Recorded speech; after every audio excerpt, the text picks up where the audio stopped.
Recife, March 17, 1985.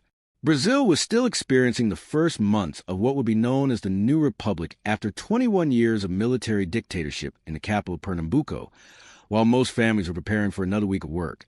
In the simple residence in the Casa Amarilla neighborhood, Maria Helena Ferreira, 32, and Jandira Soares, 28, did not show up for the traditional Sunday lunch at the family home. Ferreira, the two women had shared a small apartment for almost 4 years.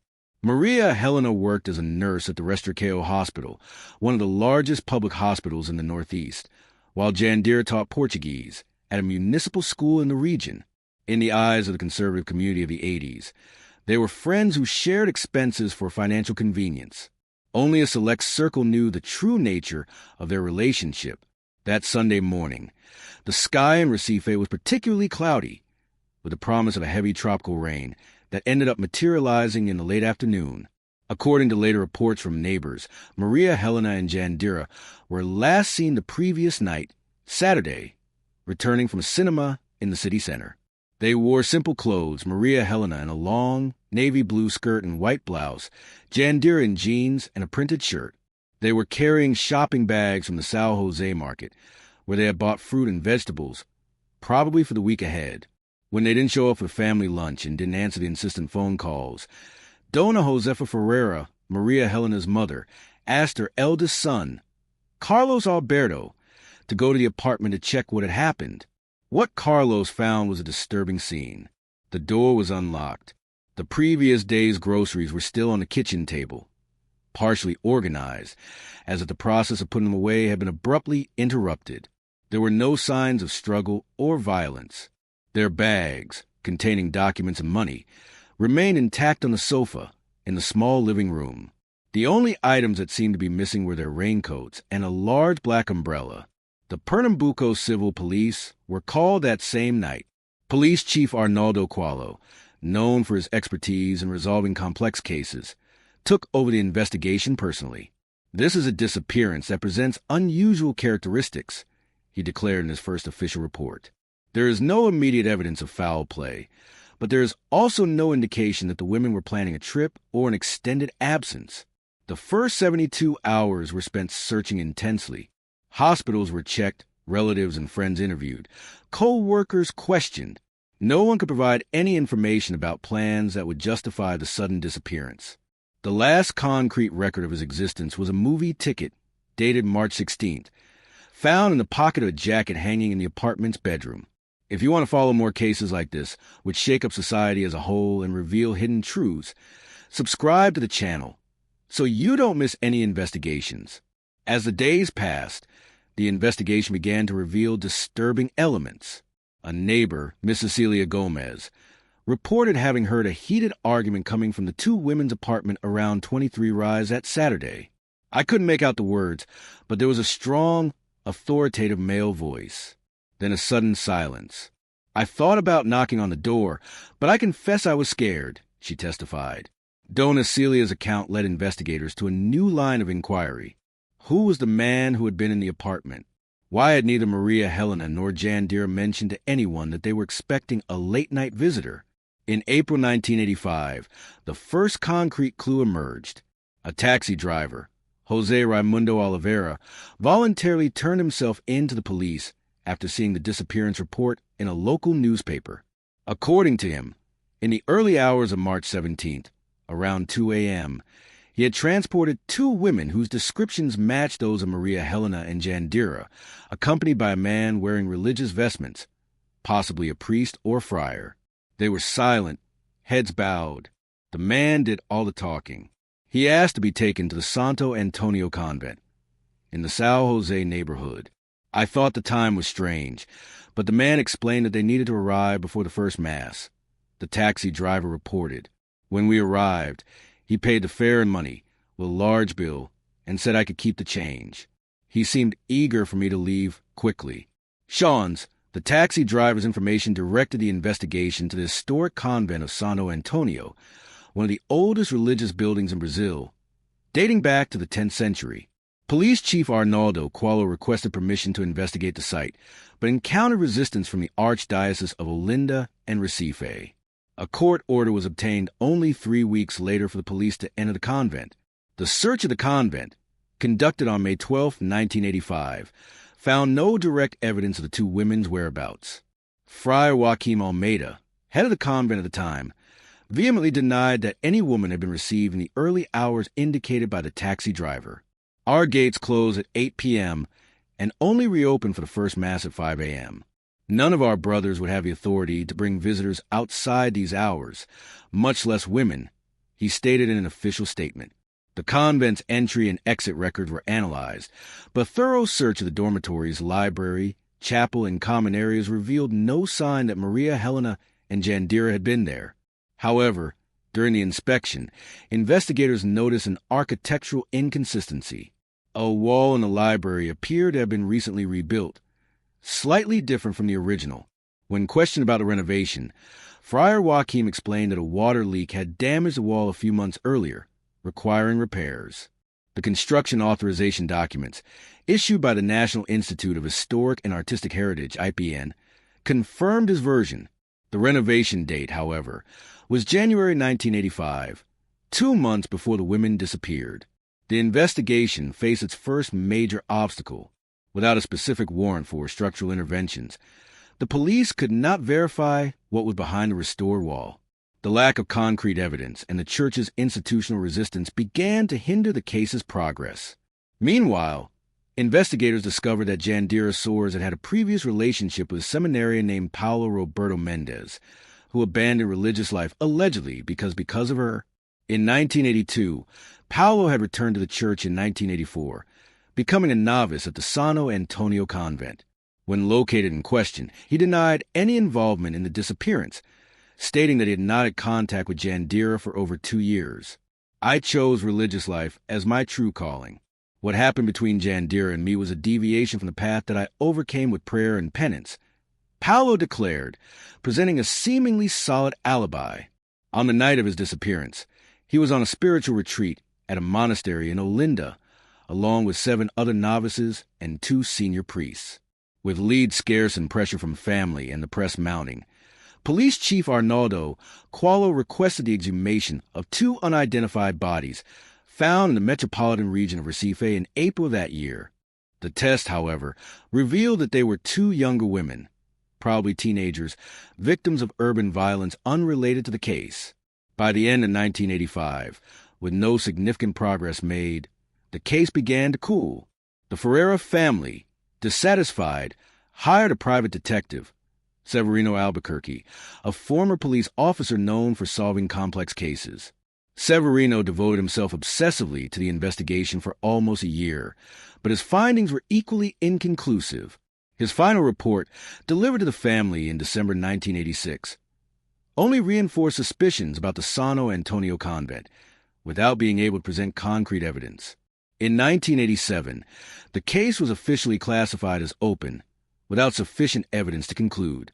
The years passed and the case of the missing women of Casa Amarilla, as it became known, gradually disappeared from the newspaper headlines. The Ferreira family never gave up searching for answers, holding annual vigils on the anniversary of the disappearance. Dona Josefa passed away in 1998, without ever knowing what happened to her daughter.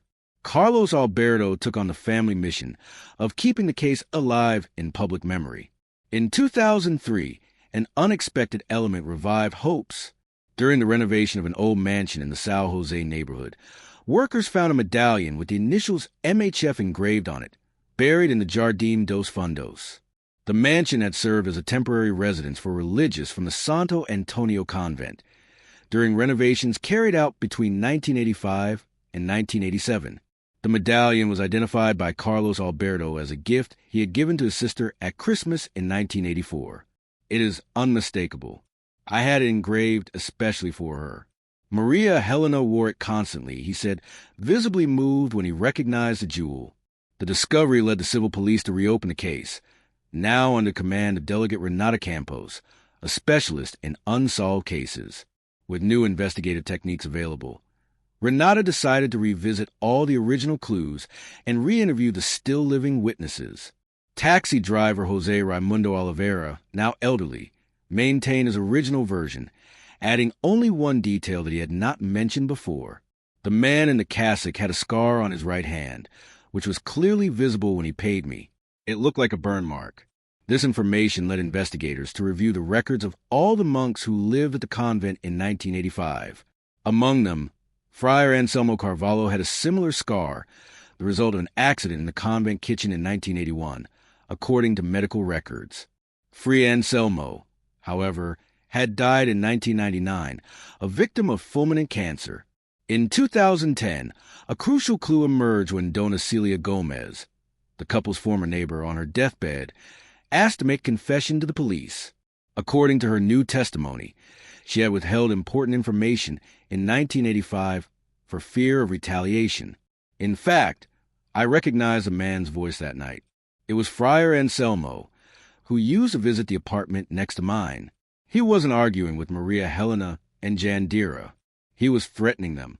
I heard him clearly when he said, "You are an abomination in the eyes of God. You need to be purified." After that, I heard the sound of the struggle and a dull thud, like a body falling. I was very scared and did nothing.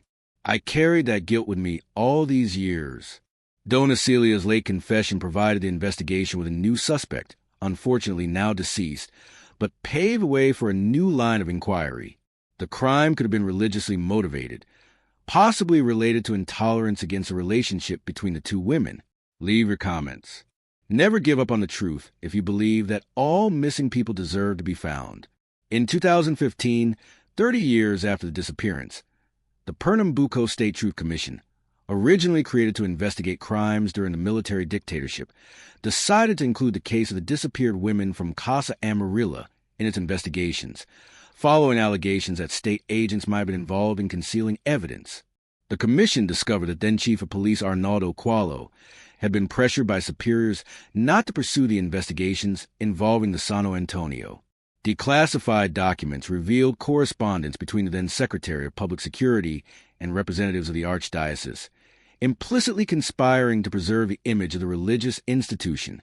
The findings shed new light on the obstacles faced in the original investigation. Arnaldo Qualo himself, now retired, gave an interview to the commission in which he admitted, "I was instructed to pursue certain lines of investigation and abandon others. I never felt comfortable with it, but those were different times, and the church had a lot of political power." The commission also interviewed former employees of the convent. A former cook, Maria das Dores, revealed on the morning of March 17, 1985, she was prevented from entering the library area by Friar Anselmo, who claimed to be carrying out emergency work there. He was agitated, with dark stains on the sleeves of his robe.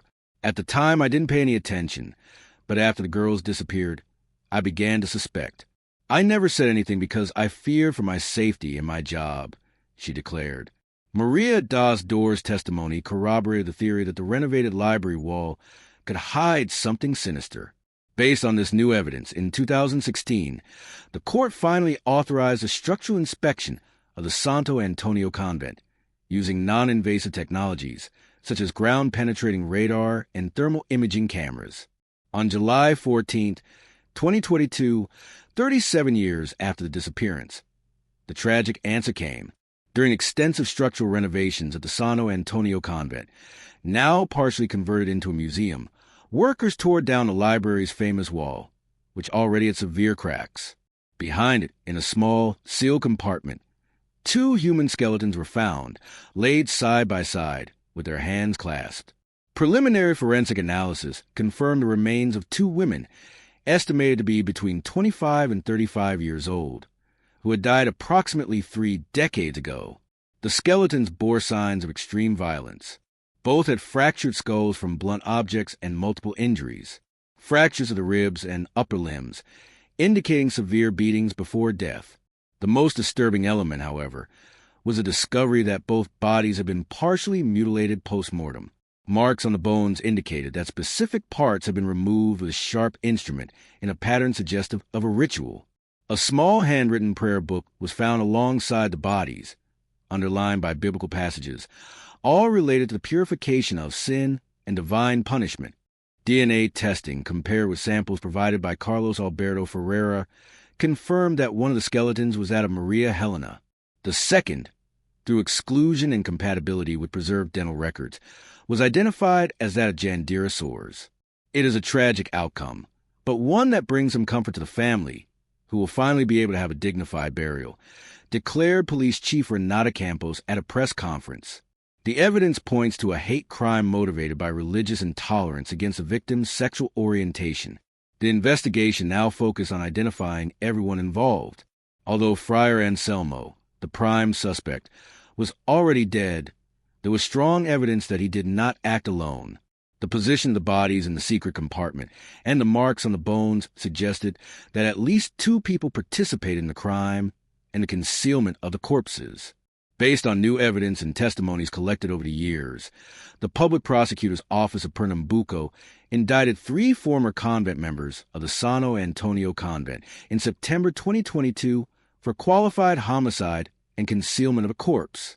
Paulo Roberto Mendez, Jandira's ex-boyfriend, who had returned to religious life, Friar Joaquim Almeida, who was responsible for the convent at the time, and Brother Mateus Xavier, who worked as Friar Anselmo's assistant in 1985. Paulo Roberto Mendez, found living under a false identity in the interior Parana, partially confessed to his participation in exchange for a reduced sentence. According to his testimony, Friar Anselmo discovered the relationship between Maria Helena and Jandira through confessions from the local parishioners and became obsessed with the idea of saving their souls. He looked for me because he knew about my past with Jandira. I said God had a plan to redeem my own soul by helping to save hers, Paulo reported. At first, it was simply to convince them to separate, but Anselmo transformed when he spoke of them. He said they were possessed by demons that needed to be expelled. According to the testimony, on the night of March 16, 1985, Paulo accompanied Friar Anselmo to the apartment of the 2 women under the pretense of a spiritual conversation. The situation quickly degenerated when Anselmo began to forcibly exorcise them. He lost control and began striking them with a metal crucifix he always carried. By the time I realized what was happening, it was too late.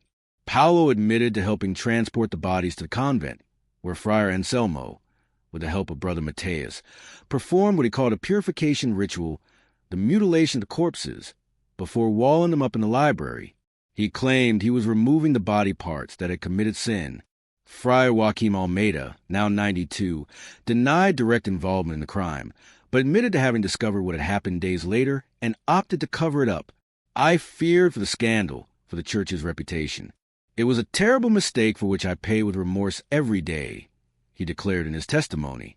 The trial held in March 2023 became a landmark in Brazilian judicial history, not only for resolving such an old case, but mainly for establishing jurisprudence on hate crimes motivated by homophobia, even though it occurred decades before the legal classification of this type of crime.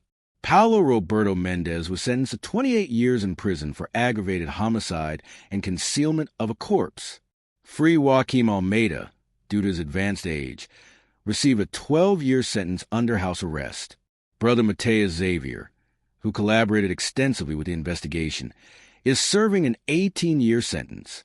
In an emotional ceremony, the remains of Maria Helena Ferreira and Jandira Soares were finally buried together, fulfilling a request that Carlos Alberto found in one of his sister's diaries. If I ever leave this world, I want to be by Jandira's side, because only then will I be complete. The case of the missing women from Casa Amarilla has become a symbol of the fight against intolerance and the tireless search for justice, regardless of the time that has passed. In 2024, the Maria Helena and Jandira Memorial was inaugurated in Recife, dedicated to the memory of all victims of hate crimes in Brazil. As Carlos Alberto Ferreira said at the memorial's inauguration, time can hide the truth, but it cannot erase it. Justice came late for my sister and Jandira, but their story now serves to protect other lives. If you've watched this far, it's because you care about these cases that mark families forever. Leave a comment saying, I watched this far so I can get to know you and know who really cares about the pursuit of truth. Don't forget to like, subscribe to the channel, and share this story so that more people know about cases like this, and together we can fight for a world where intolerance does not cost innocent lives.